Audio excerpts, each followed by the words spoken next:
Hi everyone, welcome to another episode of Tiny Experiments. So in this episode we're going to be playing around with something previously known as CodiumAI. Now I think that's said Qodo with a Q. And it's one of these, there's a number of different ways you can use it, but the way I'm using it is through the extension in Visual Studio Code. There's a couple of extensions available for this.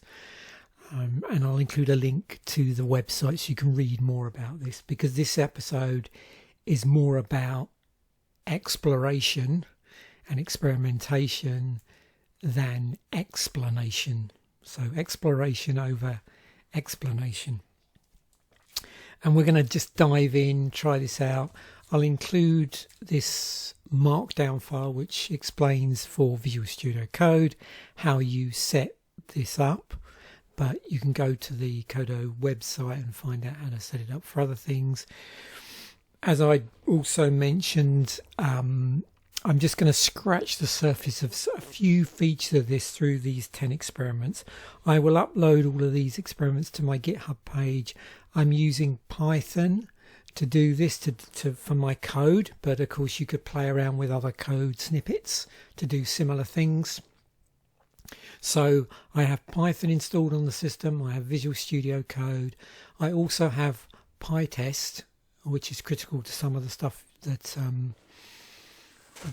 we need to play around with.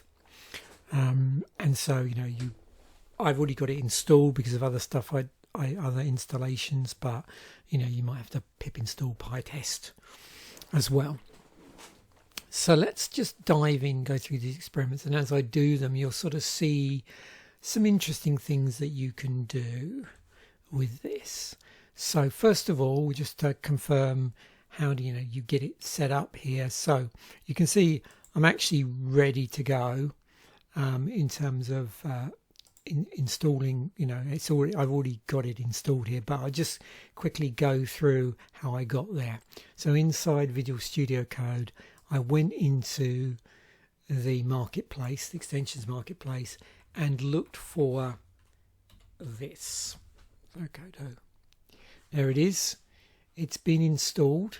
Once you install it, it will go through the usual handshaking. If you've ever had to use services which interact with a server somewhere, there's normally a login handshake you have to do when you first set it up. This does the same sort of thing. So what normally happens is it'll prompt you to log into the service. There is an option to log in using a Google account, which I use. I have an account specifically for this sort of thing that I use all the time for this. So I logged in with that. There's other accounts you can log in with, but I logged in using that one. And then once you've done that, you're basically good to go.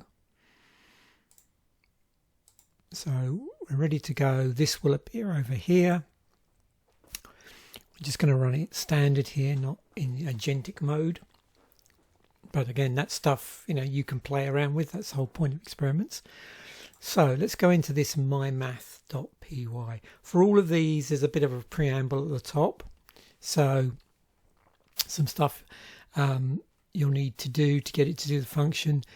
For these ones where we're using pytests because we're generating some basic tests for straightforward functions that we can then make more complicated as an extension to the experiment. But we are having to then use pytest to test the results, if you like.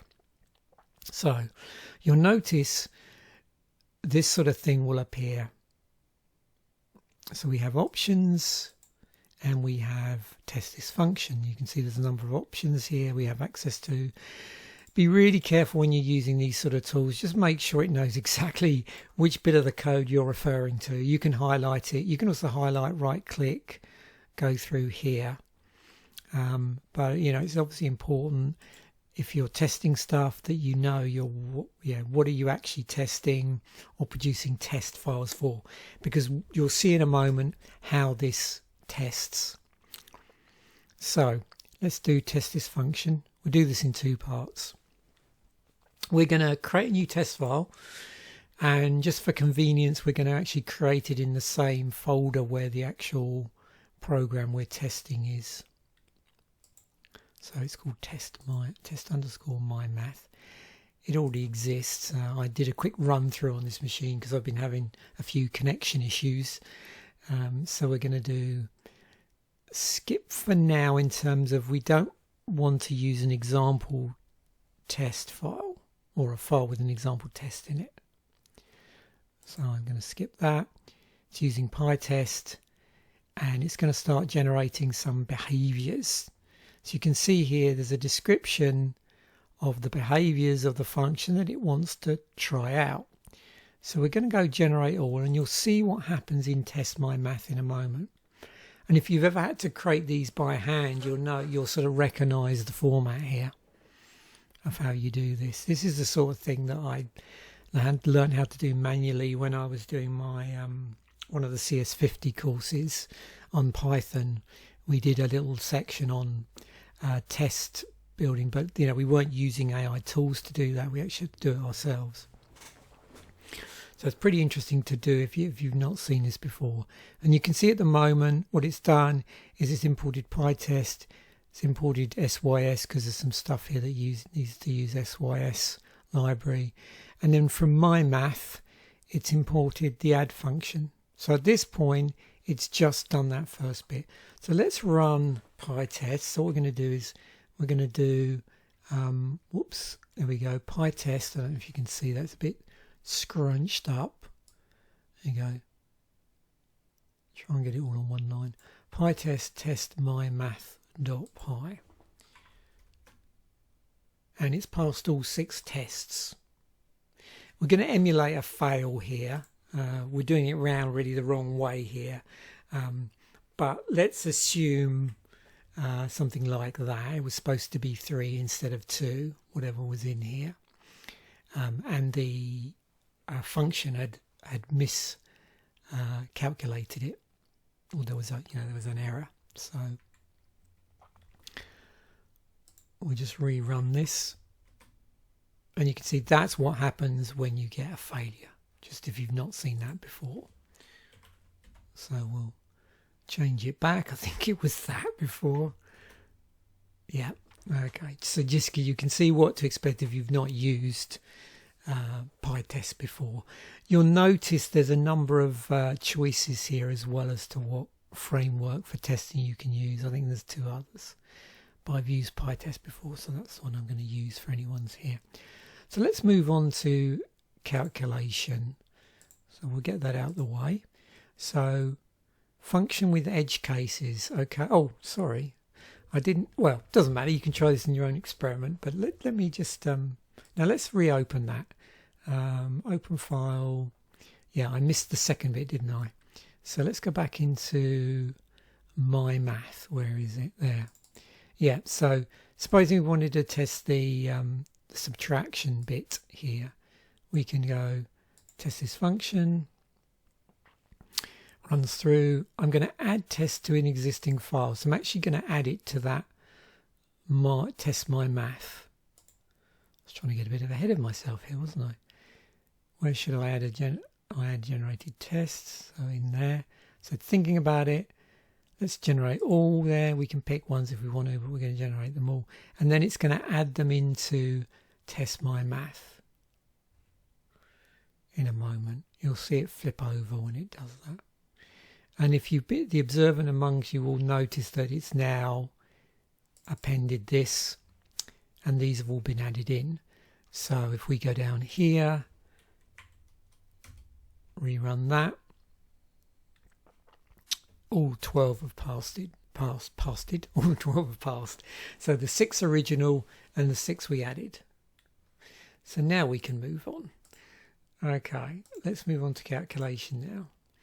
So, yeah, let's just try clicking in here and seeing what happens, just out of curiosity. See if it does lock in on this. So we're going to do the same sort of thing again. Test this function. We're going to create a new test file for this. And we're going to do test calculation. Again, I'm going to put it in with that. skip that. Let's see what it does. Okay, so generate all, and you'll see there's a test calculation.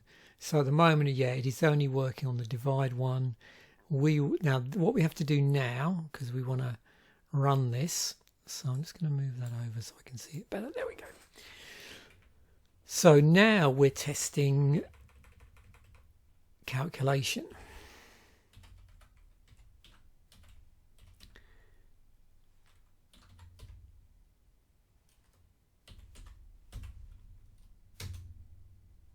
Yeah, all 6 are passed. Now, remember, it's different than the wrong thing to do is this. So you don't want to be running this as a Python file. If you do, nothing will happen. You have got to run it through pytest or whatever one it's built it for. So yeah. So let's go back and then do our Fibonacci one. So again, we will go up. We'll do this again. It's easier from here because you can see what I'm doing. We're going to add test to the existing file, which is test calculation. Think. Generate all. Switch over in a moment to test calculation, which it'll do. It's implementing it. There we go. You can see now it's added them to the bottom. And boom, all 12 passed. And again, we can play around with this. You can see it's... So the good thing here is that there's something in here which catches for input not being negative. So the test is actually matching that that's the case.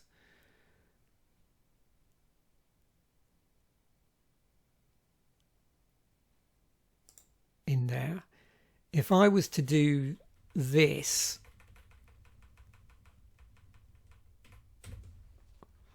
like that, let's just see what happens. Oops. Is blank. What did I do wrong there?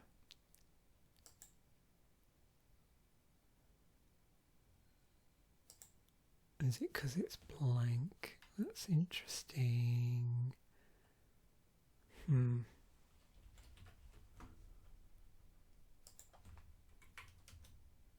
Oh yeah, there we go. So you can see it's actually testing to make sure that this has been specifically passed that word out, or it's raised that particular error. So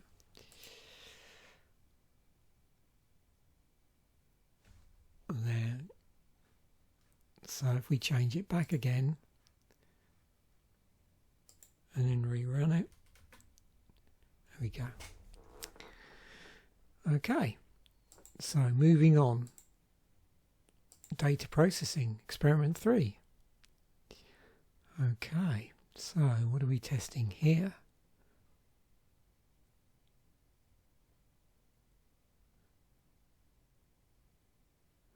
Yeah, so with this is one you might want to play around with just to see. So the test here is how much does it leverage this section here, these doc strings, when it's creating stuff. So that's an interesting experiment to do. I'm not going to spoil it. I'm going to leave them in for the moment. So we're just going to click in here. We're going to test the function and we're going to see what sort of test file it builds. So I'm going to create a new test file, do it in the same place. Test data processor, skip that, on it. So what you can try out is try rerunning the test, but take out these doc strings and see if you get different tests come up. It's a good way of testing the capabilities of this. So while that's fiddling around, what did I just do there? Hopefully I haven't, yeah, got a bit keen there. Undo, there we go. So we will take out here and we will do test data processor.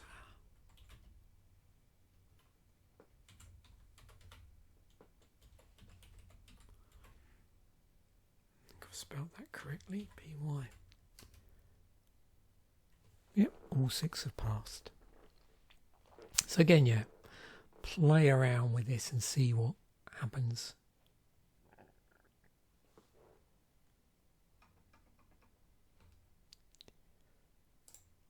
Moving on. Buggy list operations. Interesting. Refining tests with a failed test. So let's just see what happens here. If anything. Now, of course, it could well pick up on this and adjust the testing accordingly, which would be interesting if it does that. But we'll see. And again, it's something to play around with to get it to fail, if indeed it is doing that. So, yeah. So we'll go test this function. Okay, create a new test file.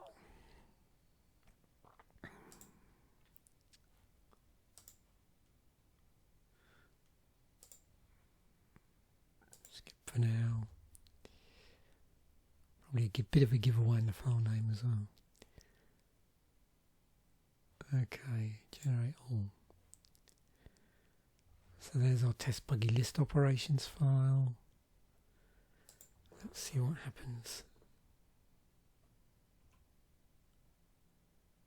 Test data processor. We want to test buggy list operations.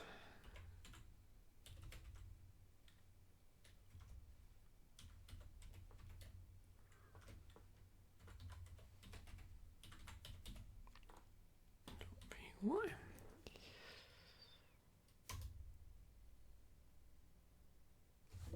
Okay, good. So what it's doing is so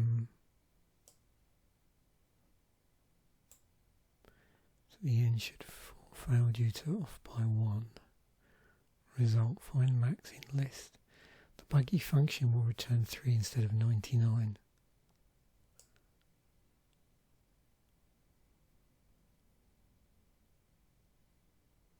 And you can see it's actually adjusting the that accordingly. It's interesting, isn't it? How it sort of picks up these, what's actually in the code and is adjusting the test accordingly. So when you try and deliberately force it. If I were to, let me just see, so I'm going to remove this, so there's no clue that anything is amiss, so let's try and do this. I'll have to remember to,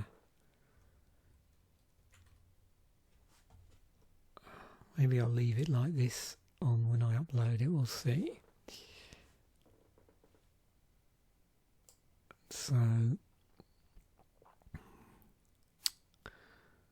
I am going to retest this function. I'm actually going to delete that original one. Oops.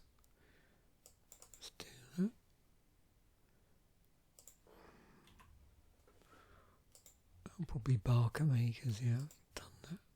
Right, let's give it a go. Create a new test file. Yep.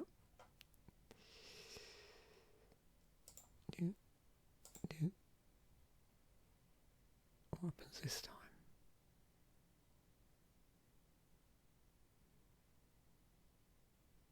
Oh, skip for now.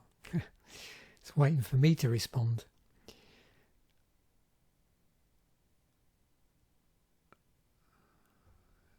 generate all.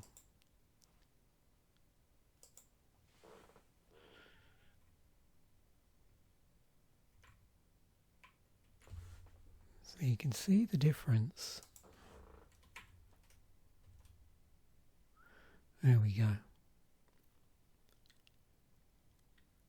So yeah, so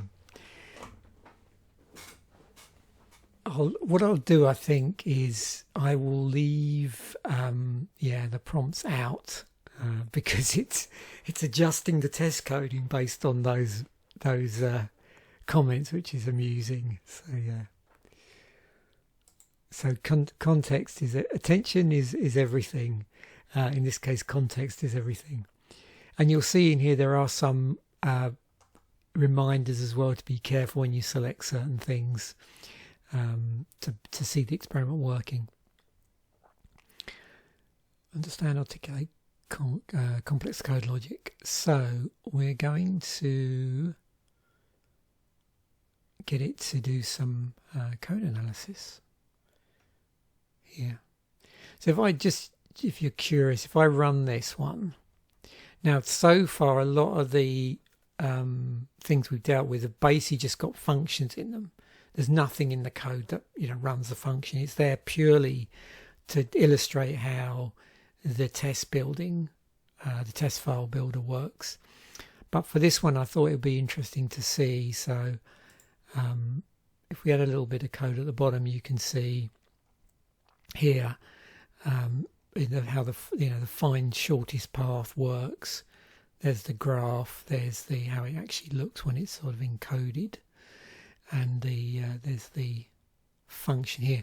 So what we want to do is we want it to sort of tell us how this works.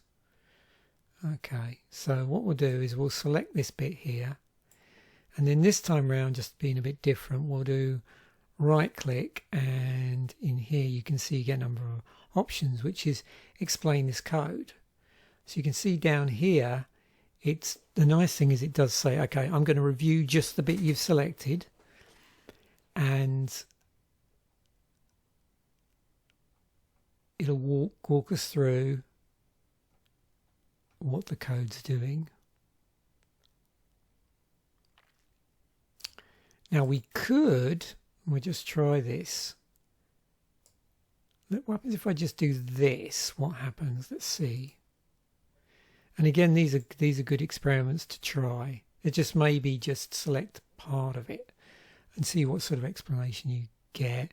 Try removing the documentation bit and then selecting it and seeing what you get. So seeing whether it's taking hints from the documentation section.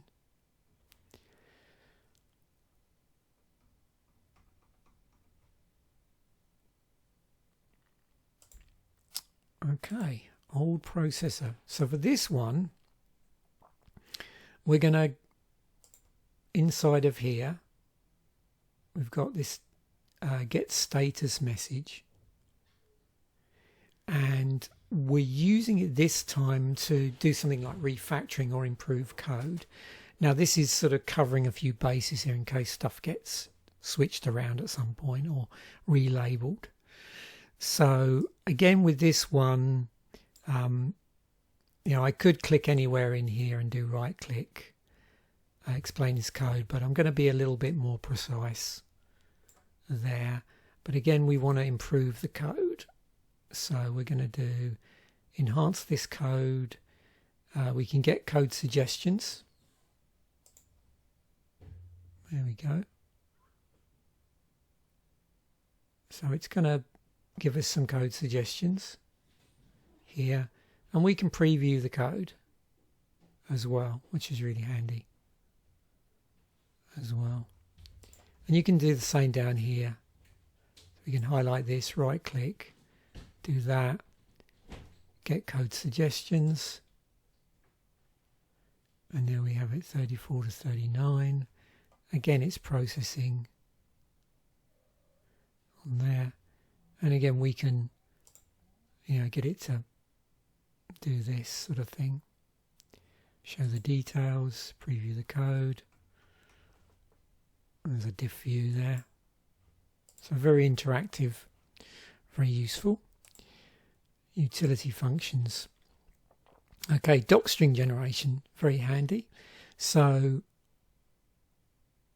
we can sort of do this and we can get it to generate some from docstring for this. Again, you know, probably this might be my preferred way of doing things,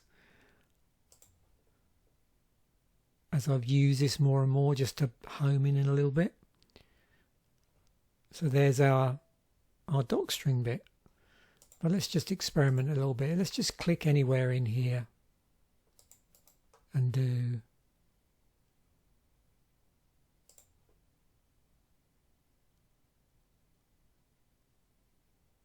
go.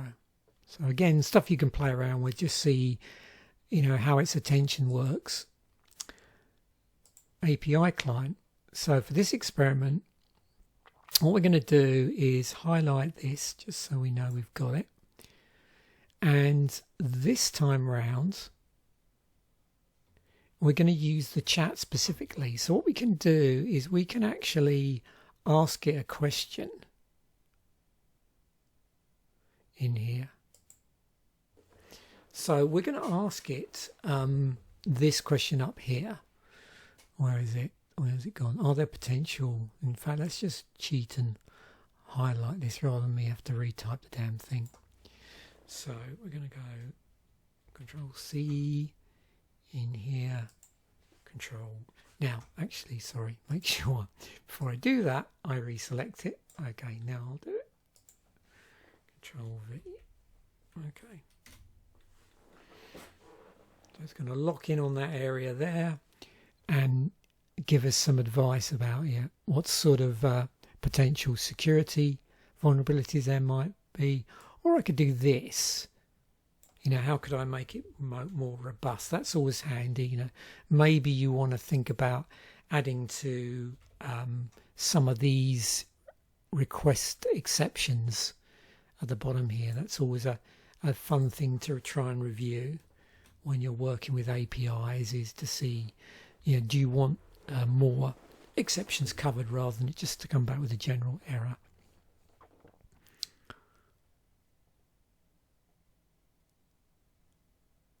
In there, so, and you can see there's our improved version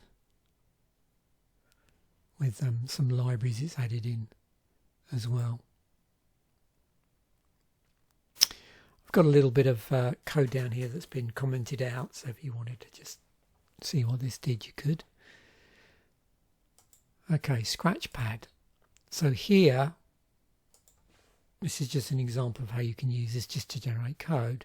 So let's ask it to generate a Python function that checks if a string is a palindrome. So we'll click down here in an area we haven't used yet, and we would normally type that in, but I'm going to cheat, and away we go. There's our code, and we can go insert, and there it is. And then if we wanted to, we can actually put some code down there to run that. And of course we can test it, which is quite fun to play around with that. So you can actually ask it, we could ask it to produce a test file to test this function. But I'll let you do that. I don't want to spoil things. And then a feature update. So for this one, when you're running it, you might want to remove some of this sort of hint code down here. But what we're going to do is, it says ensure this file contains a modified version of the function. Simply update it to the modified version. So you might want to sort of hack and slash this a little bit and put it in its own file. But just to show you very roughly how this works, let's do this. So we'll highlight this. We're going to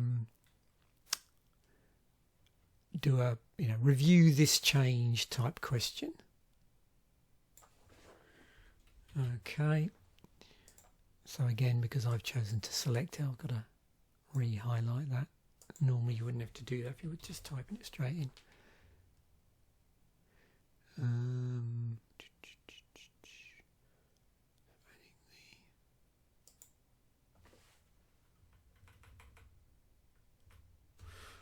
There we go.